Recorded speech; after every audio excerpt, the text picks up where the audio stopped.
Welcome to day 7 of Standard Oratory. So what I'd like you to do today is watch this video on interpretation. It's about how you can say the words in a more interesting way, and that will help your audience not be bored. So I want you to follow this video and do what it says to do, apply it to the Standard Oratory, and make sure that you read through your Standard Oratory at least 3 times today.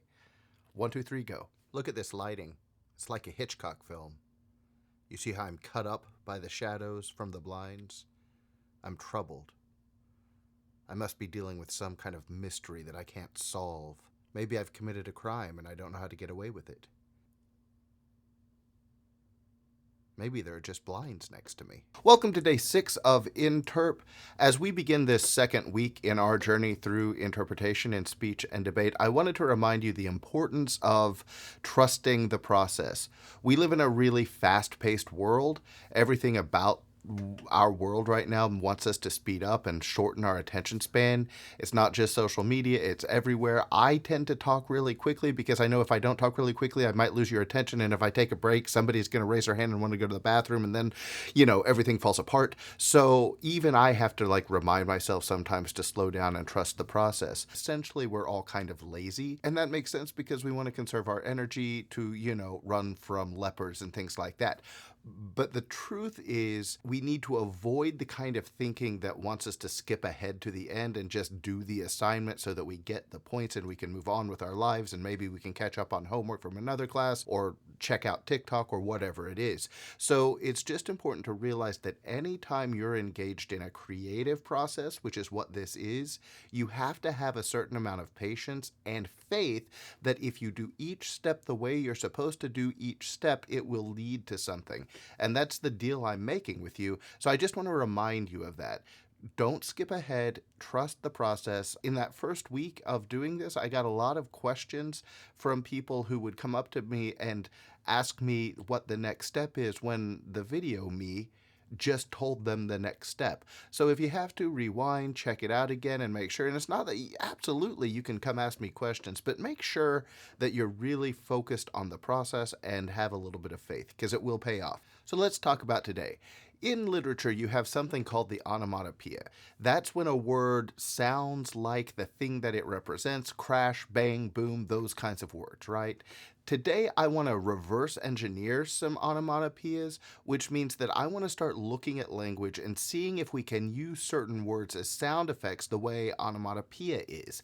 So here's what we do. Number one, we want to focus on verbs and adjectives. Now, if you're grammar impaired, like you can't identify a verb, which is an action word or a state of being, but in this case, we want to focus on action words or adjectives which describe things, that's okay. Let's think of it this way.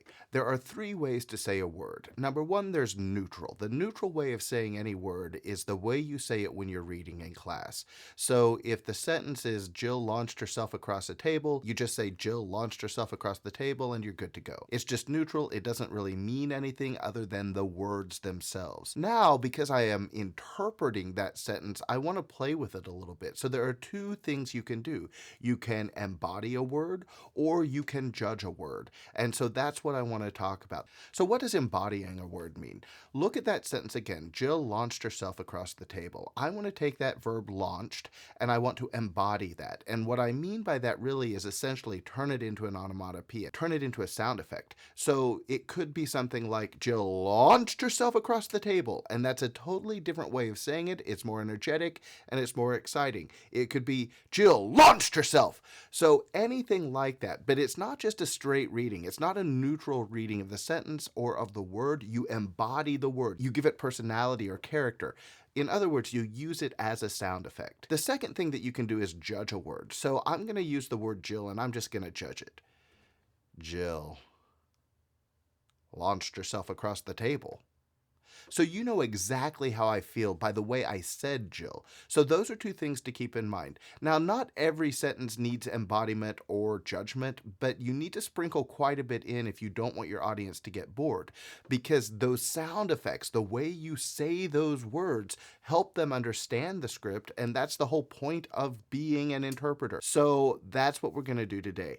Step 1, go through your script and find 5 words that you can either embody or judge. judge, and it's just how you say them. And you're only looking for 5 today. So don't make this harder than it is, but take a moment to find those words, circle them or highlight them or draw a box around them, whatever will help you identify these are words I want to either embody or judge. Push pause on the video and go. So you've read the script countless times at this point.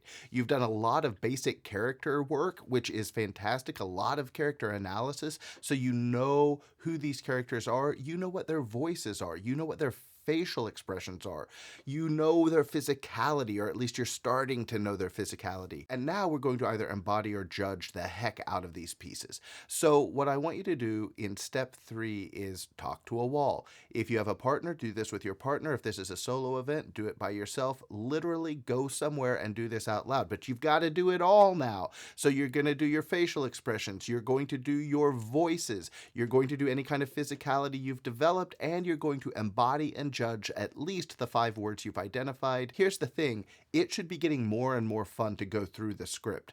Now, I don't mean like Disney World fun, but I mean it should be more entertaining to you the more you go through the script and do these things, because it's going to be more entertaining to the audience, and that's your goal. So that's it. I want you to do that at least 2 times. So you're going to go through your script 2 times, at least take a break between those 2 times, go for a walk, come back, do it again if you have time. Remember, you're also memorizing, but I don't want you to think of this as memorizing, but one of the reasons it's important to actually go through this out loud is because it's part of the process of memorizing. So there you have it. Have a good day. 1, 2, 3, go.